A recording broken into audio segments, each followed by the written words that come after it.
Assalamualaikum warahmatullahi wabarakatuh. Bismillahirrahmanirrahim. Selamat siang Ibu dosen dan teman-teman lain yang berbahagia. Kami dari kelompok 6 akan mempresentasikan hasil diskusi kami yang beranggotakan saya, Revena Nanda, Khairunisa Aini Putri, dan Rizka Aulia. Adapun topik yang akan kami bahas pada hari ini yaitu mengenai bahasa baku. Bahasa baku merupakan bahasa yang dapat mengungkapkan penalaran atau pemikiran yang teratur, logis, dan masuk akal. Bahasa baku digunakan secara efektif, baik, dan benar. Bahasa baku diterima di masyarakat sebagai komunikasi resmi, komunikasi surat menyurat yang bersifat resmi, surat menyurat dinas, ataupun pengumuman-pengumuman yang dikeluarkan oleh instalasi resmi. Pengaruh bahasa daerah dan bahasa asing.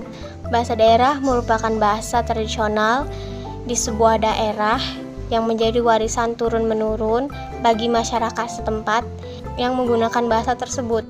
Pengaruh positif bahasa daerah: 1. Sebagai kekayaan budaya bangsa Indonesia.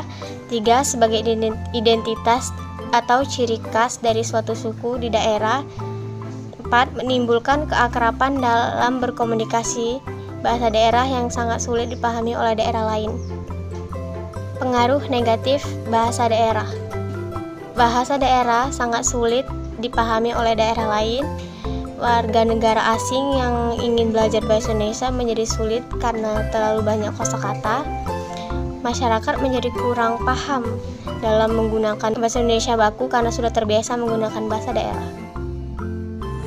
Dampak positif bahasa asing yaitu kemudahan dalam berkomunikasi antar sesama karena timbulnya suatu keadaan di mana kosakata bahasa asing dirasa lebih mudah dimengerti dan digunakan dalam komunikasi dibandingkan dengan padanan dalam bahasa Indonesianya.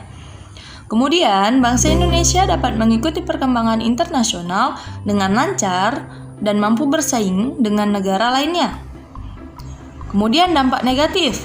Bahasa Indonesia sedikit demi sedikit akan tergeser oleh bahasa asing. Kemudian masyarakat mulai menganggap rendah bacaan bahasa Indonesia. Bahasa baku memiliki 7 ciri-ciri. Yang pertama, tidak dipengaruhi bahasa daerah tertentu. Yang kedua, tidak dipengaruhi bahasa asing. Yang ketiga, bukan bahasa percakapan. Yang keempat, pemakaian imbuhan pada kata bersifat eksplisit. Yang kelima, pemakaian kata sesuai dengan konteks kalimat. Yang keenam, kata baku bukan kata rancu. Dan yang terakhir adalah kata baku tidak mengandung hiperkorek. Kemudian fungsi bahasa baku, yaitu sebagai penyatu, memungkinkan komunikasi mudah di dalam suatu komunitas bahasa dan membina identitas kultural politik komunitas tersebut.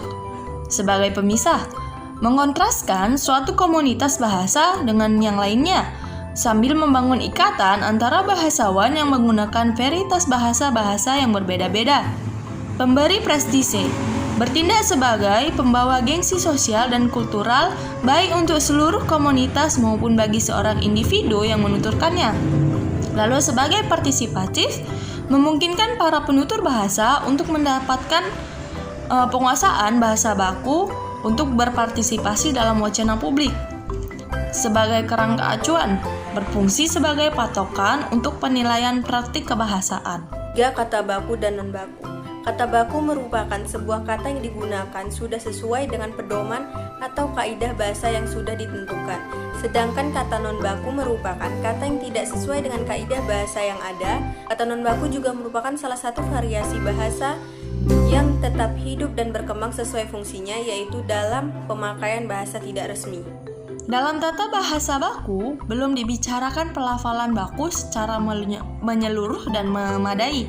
Begitu pula dalam Kamus Besar Bahasa Indonesia, juga tidak tercantum pelafalannya pada sebelah kanan yang didefinisikan. Keberadaan pedoman-pedoman tersebut hanya diperuntukkan bagi peningkatan keterampilan menulis, tata bahasa, dan kosakata. Dengan bahasa, manusia dapat menyampaikan isi pikirannya kepada orang lain. Sementara itu, bahasa merupakan alat komunikasi yang paling penting dalam kehidupan yang digunakan oleh masyarakat pada suatu negara. Demikianlah tadi presentasi kelompok kami. Marilah kita mengucapkan alhamdulillah. Saya sebagai moderator mohon maaf atas kesalahan dan kekurangan dalam presentasi kami tadi. Dan saya ucapkan terima kasih atas partisipasinya. Wabillahi taufiq wal hidayah. Wassalamualaikum warahmatullahi wabarakatuh.